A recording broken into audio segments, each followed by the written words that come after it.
A política moderna, governador, na sua forma canônica, ela se dirige ao futuro, naturalmente. Ela está franqueada à ideia de progresso, não é? Mas o que se vê no Brasil hoje é uma outra ideia de tempo a prevalecer, não é? Os dois candidatos que se apresentam aí na cena como líderes de pesquisa, eles estão submetidos a uma outra ideia de tempo, não é? O presidente Bolsonaro trabalha com a ideia de crise permanente, não é? E o Lula apela a um passado mítico que ele pretenderia restituir, né? Quer dizer, uma política dirigida não ao futuro, mas ao passado. Se a gente for ao slogan de campanha do Haddad nas últimas eleições, para o Brasil ser feliz de novo, mutatis mutandis, o lema de campanha do Trump, Make America Great Again. É quase uma tradução disso, com um toquezinho humanista, não é?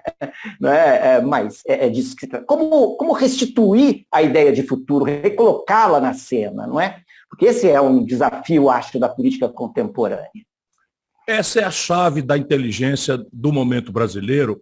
Então, o que de fato está acontecendo hoje no Brasil? O que está acontecendo hoje no Brasil é que o presidente da República está derretendo a sua imagem pública e os valores constitutivos da sua personalidade política, não é, de uma forma absolutamente profunda e irreversível.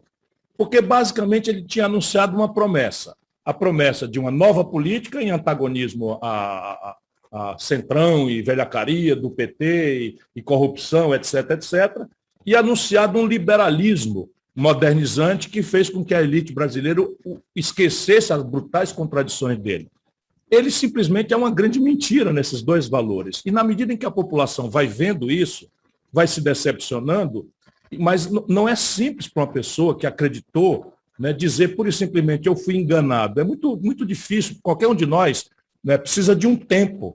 O Supremo Tribunal Federal, de forma absolutamente incompreensível para nós do povo e para um professor de direito, pior ainda, embora a data máxima venha, eles têm a última palavra. Dizia o velho Rui Barbosa que o Supremo tem o direito de errar por último.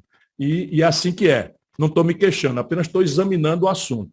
5 anos depois, o Supremo Tribunal Federal vai para uma solução, digamos assim, exótica, de não dizer que o Lula é inocente nem culpado. Pelo contrário, tira a ideia de que o juízo natural era Curitiba, anula os processos todos e manda começar tudo de novo no Fórum do Distrito Federal. Isso foi o suficiente para o Lula, que não tem nenhum escrúpulo, anunciar para o povo que ele foi vítima de uma perseguição e que ele foi inocentado e que tudo aquilo que foi contra ele... E o nosso povo tem uma psicologia de solidariedade com a vítima da injustiça, porque o nosso povo é vítima da injustiça no seu cotidiano, no seu dia a dia, o tempo inteiro. A sensação de injustiça no Brasil campeia absoluta no seio e no coração do povo da nossa nação. Se você não tem um bom advogado que custa uma fortuna, você não tem justiça no Brasil. Essa é a sensação correta do nosso povo, por média. Eu mesmo tenho a sensação de que a justiça no Brasil só existe para ladrão de galinha. O que acontece, então? Bolsonaro desmoralizando, o mais conhecido dos políticos brasileiros aparece como aquele que seria o antagônico à força dominante hoje, que é o antibolsonarismo, como lá atrás foi o antipetismo. Mas repare, professor, se 75% a 78% não querem o Bolsonaro, as melhores hipóteses para o Lula falam em 40%. Portanto, tem 35% aí que não querem um nem outro, mas que não acharam ainda o seu caminho. Esse é o dado de hoje. Agora, deixa eu explicar para quem está nos ouvindo. Eleição é promessa. Ninguém vota por gratidão. A gratidão predispõe você a ouvir a proposta. E isso o Lula tem.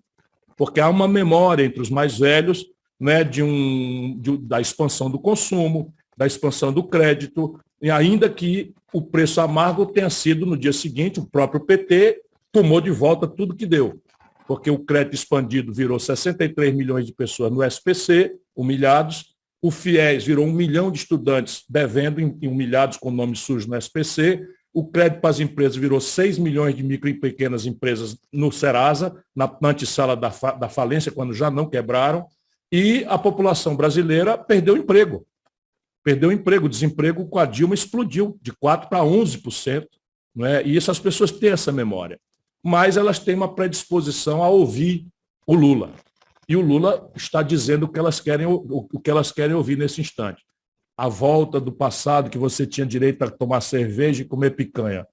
Olha, meu irmão, a crise brasileira é tão grave, tão sem precedente, tão profunda, que eu afirmo categoricamente para vocês, ninguém tem a menor ideia do que vai acontecer em 2022.